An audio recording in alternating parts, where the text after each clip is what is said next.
You've been sold a lie. The rise and grind mentality that's supposed to make you wealthy is actually the exact thing keeping you broke. I know this hits hard because you've probably built your entire identity around being busy, around hustling harder than everyone else. You wear your exhaustion like a badge of honor and your packed calendar like a trophy. But here's what nobody wants to tell you. The hardest workers are often the poorest people in the room. While you're grinding away at tasks that feel productive, the truly wealthy are doing less, not more. They've figured out something you haven't yet, that hustling creates an illusion of progress while trapping you in a cycle that prevents real wealth building. This isn't about being lazy. This is about understanding identity homeostasis and why your brain keeps you stuck in patterns that feel like success but deliver failure. The people making real money aren't the ones working 80-hour weeks. They're the ones who have learned to escape the hustle trap entirely. Here's where things get dangerous. Somewhere along the way, hustling stopped being a strategy and became who you are. You don't just hustle, you are a hustler. It's written in your bio, it's how you introduce yourself, it's the lens through which you see every opportunity and every day. This identity shift is what keeps you trapped. When hustling becomes part of your core identity, you can't stop doing it without feeling like you're losing yourself. Your brain treats any attempt to slow down as a threat to your very existence. This is identity homeostasis at work. Your nervous system will sabotage any behavior that doesn't match your self-concept. But here's what's really happening in your brain when you're hustling. You're getting dopamine hits from being busy, not from being effective. Every email you send, every meeting you attend, every task you check off gives you a small neurochemical reward. Your brain starts associating the feeling of being busy with the feeling of making progress. This creates a devastating confusion between motion and action. Motion is being busy answering emails, attending meetings, working long hours, constantly moving from task to task. Action is doing the specific things that directly create results and wealth. Most people spend 80% of their time in motion and only 20% in action, then wonder why they're not getting ahead.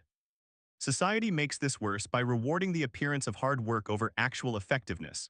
Your boss notices you staying late, not whether those late hours produced anything valuable. Your social media followers engage more with your grinding posts than your actual results. The culture celebrates effort over outcome, which trains your brain to optimize for looking busy rather than being productive. This creates neural pathways that reinforce unproductive patterns. Every time you choose to stay busy instead of being strategic, you're literally rewiring your brain to prefer low-value activities. Your neural networks become optimized for motion, not action. Over time, you actually become less capable of recognizing and executing high-leverage activities. The most insidious part is how you start to resist activities that feel too easy. When someone shows you a more efficient way to achieve the same result, your hustler identity rejects it. If it doesn't require suffering, grinding, or massive time investment, it doesn't feel legitimate. You've been conditioned to believe that if it's not hard, it's not valuable. This is why you'll spend hours on tasks that could be automated, outsourced, or eliminated entirely. Your identity requires the struggle. Without the hustle, who are you? This fear keeps you locked in patterns that feel productive but generate poverty, not wealth. Here's the brutal reality that nobody in hustle culture wants to acknowledge. When you trade time for money, you create a wealth ceiling that becomes impossible to break through. Every hour you work is an hour you can't work again. Every task you personally handle is a task that limits your earning potential to what one person can accomplish in 24 hours. The wealthy understand something you don't. They've moved beyond trading time for money. While you're grinding through your to-do list, they're building systems, investing in assets, and creating leverage. They're not working harder, they're working on things that compound and multiply without their constant involvement. But here's where the time poverty gets really dangerous. When you're constantly busy, your brain literally cannot see the opportunities that require strategic thinking.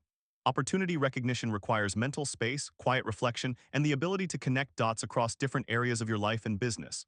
When your calendar is packed and your mind is always racing to the next task, you miss the high-leverage opportunities that are right in front of you. This isn't just about being too busy to notice opportunities. Your brain actually changes when you're chronically overwhelmed.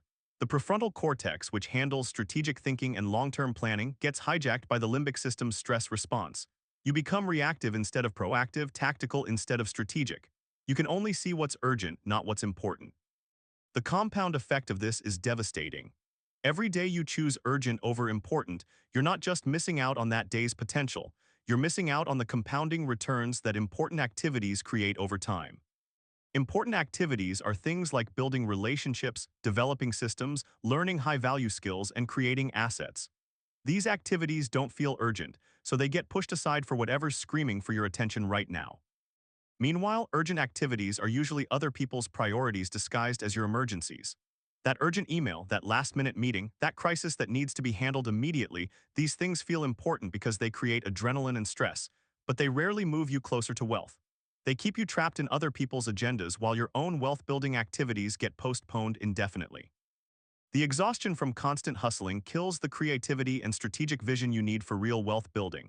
When you're physically and mentally drained, your brain defaults to familiar patterns and safe choices. Innovation requires energy, risk-taking requires mental clarity, and strategic thinking requires the kind of deep focus that's impossible when you're running on empty. This creates a vicious cycle. The harder you work, the more exhausted you become.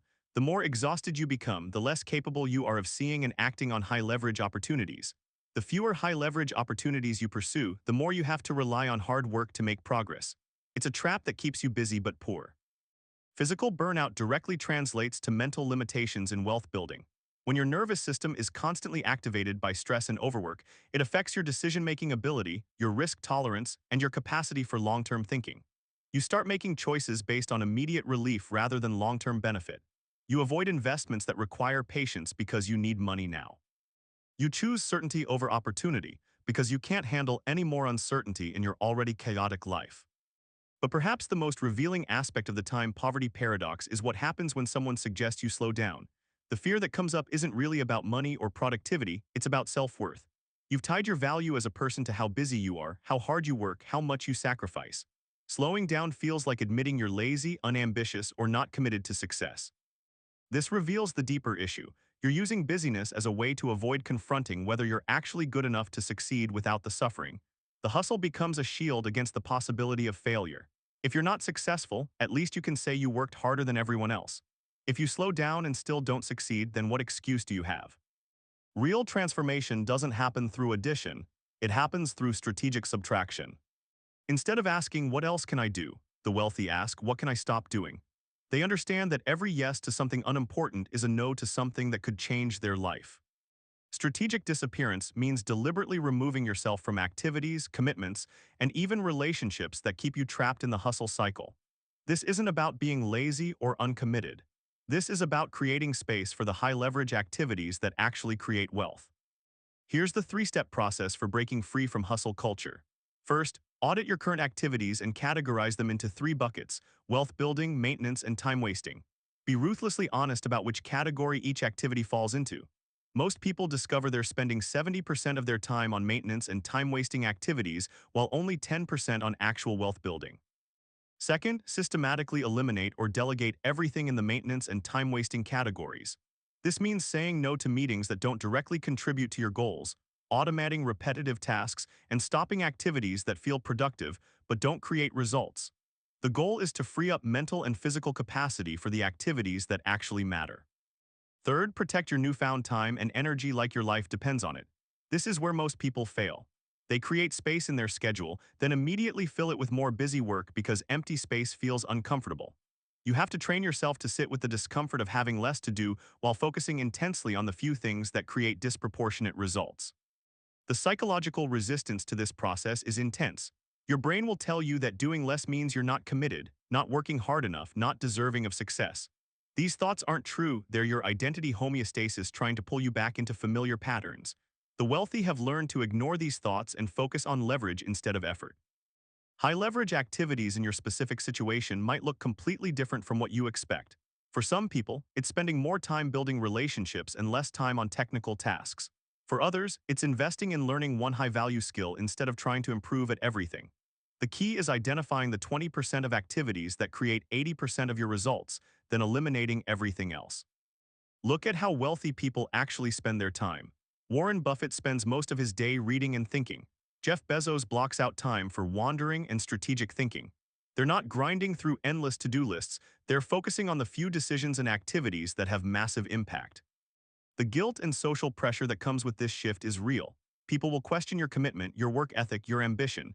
They'll make comments about how nice it must be to have so much free time. This pressure exists because your new approach threatens their identity as hustlers.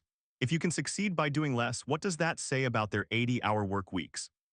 Real transformation requires abandoning the hustle identity that's keeping you trapped in busy poverty. The hardest part isn't learning new strategies, it's letting go of the old identity that feels safe but delivers failure.